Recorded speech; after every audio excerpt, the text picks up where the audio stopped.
আপনার বিজনেসের বিক্রি কমার আসল কারণ কি জানতে হলে পুরো ভিডিওটা দেখেন। অর্থাৎ আপনার বিজনেস কি আগের মতো সেল হচ্ছে না, বিক্রি দিন দিন কমে যাচ্ছে, বিজনেস ডাউন হয়ে যাচ্ছে, কিছু কিছু বিষয় আছে বা কিছু কিছু ভুল আছে যেটা আপনার চোখে পড়তেছে না।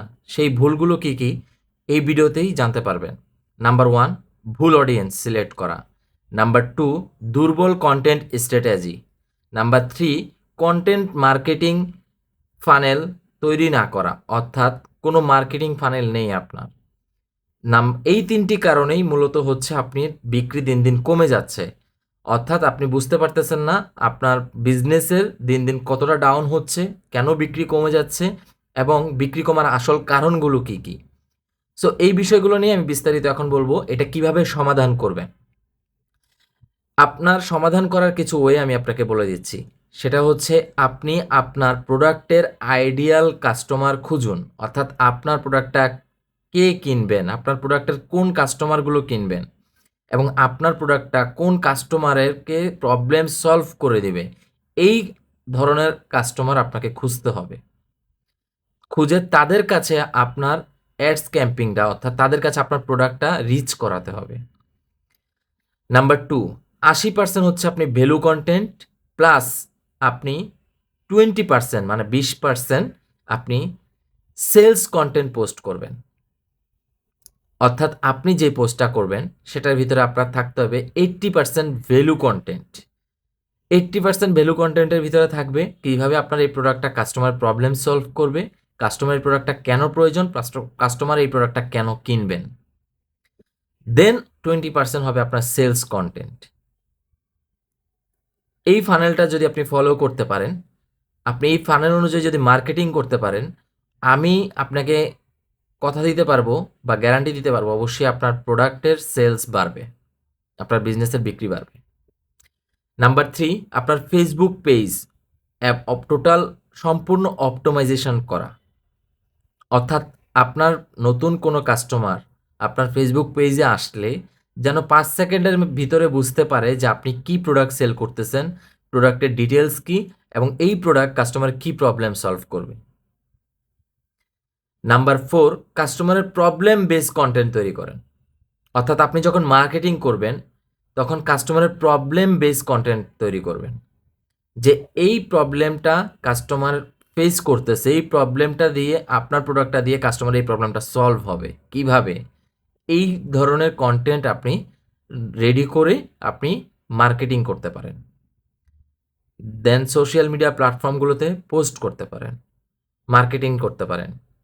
চেষ্টা করবেন অর্গানিক মার্কেটিং করা, রিয়েল মার্কেটিং করা, কোনো এডিটিং ছাড়া। অর্থাৎ আপনি প্রোডাক্টটা কিভাবে মানুষের হেল্প করবে সেটা আপনি একটা রিয়েল ভিডিও পাবলিশ করবেন, মার্কেটিং করবেন। কোনো এডিট করতে হবে না, মানুষ এখন এডিট খুঁজে না, মানুষ এখন রিয়েল খুঁজে, রিয়েলিটি খুঁজে। সো নাম্বার ফাইভ, আপনার কনসিস্টেন্ট ব্র্যান্ডিং তৈরি করা। অর্থাৎ আপনার বিজনেসটাকে যত দিন যাবে আস্তে আস্তে একটা ব্র্যান্ডে পরিণত করা।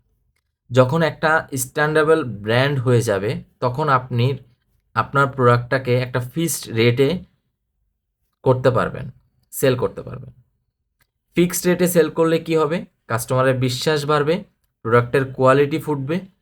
এই ধরনের কিছু বিষয় আছে যেগুলো আপনার ফিক্সড রেট করলে ঠিক থাকে। কারণ আপনি যখন দামাদামি করতে যাবেন তখন বিষয়গুলো কাস্টমারের সন্দেহজনকভাবে তৈরি হয়। কেন? কারণ আপনি কেন কম দামে ছাড়ছেন? হয় হচ্ছে আপনি প্রোডাক্টের কোয়ালিটি ভালো না, না হয় আপনি লসে বিক্রি করতেছেন, আপনার বিজনেসের অবস্থা ভালো না। এরকম কাস্টমারের জায়গা থেকে আপনি চিন্তা করবেন। দেন নাম্বার সিক্স, রিটার্গেটিং স্ট্র্যাটেজি। এই রিটার্গেটিং স্ট্র্যাটেজি হচ্ছে আপনার রিপিট কাস্টমার। আপনি একটা কাস্টমারের কাছে আপনি একটা প্রোডাক্ট সেল করেছেন, তার মানে ওই কাস্টমারটা শেষ, এইটা চিন্তা করা যাবে না। ওই কাস্টমারের কাছ থেকে আপনি ফিডব্যাক নেবেন, আপনি রিভিউ নেবেন, কমিউনিকেশন করবেন, করে কাস্টমারকে আপনি রিপিট কাস্টমার হিসেবে কনভার্ট করবেন। দেন নাম্বার সাত হচ্ছে কি, প্রতি সপ্তাহে আপনি একটা ডাটা অ্যানালাইসিস করবেন আপনার কাস্টমারের উপরে। কাস্টমার রিভিউ, ফিডব্যাক, কাস্টমারের প্রবলেম সলভ, কাস্টমারের অর্ডার, কাস্টমারের কমিউনিকেশন, এই সব কিছুর উপরে একটা ডাটা অ্যানালাইসিস করবেন।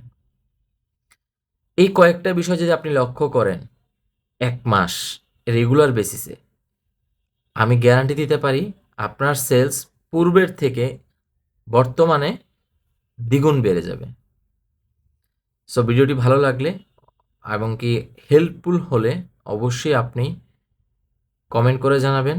আপনার বিজনেসের সমস্যা কী সেটাও কমেন্ট করে জানাবেন। পরবর্তী ভিডিও আসবে আপনার বিজনেসের সেই কমেন্টের উপরে নির্ভর করে সমাধান খুঁজে বের করার। ভিডিওটি ভালো লাগলে লাইক করবেন, কমেন্ট করবেন, শেয়ার করবেন, ফলো দিয়ে সাথে থাকবেন এবং ইউটিউব চ্যানেলটা সাবস্ক্রাইব করবেন। ধন্যবাদ সবাইকে।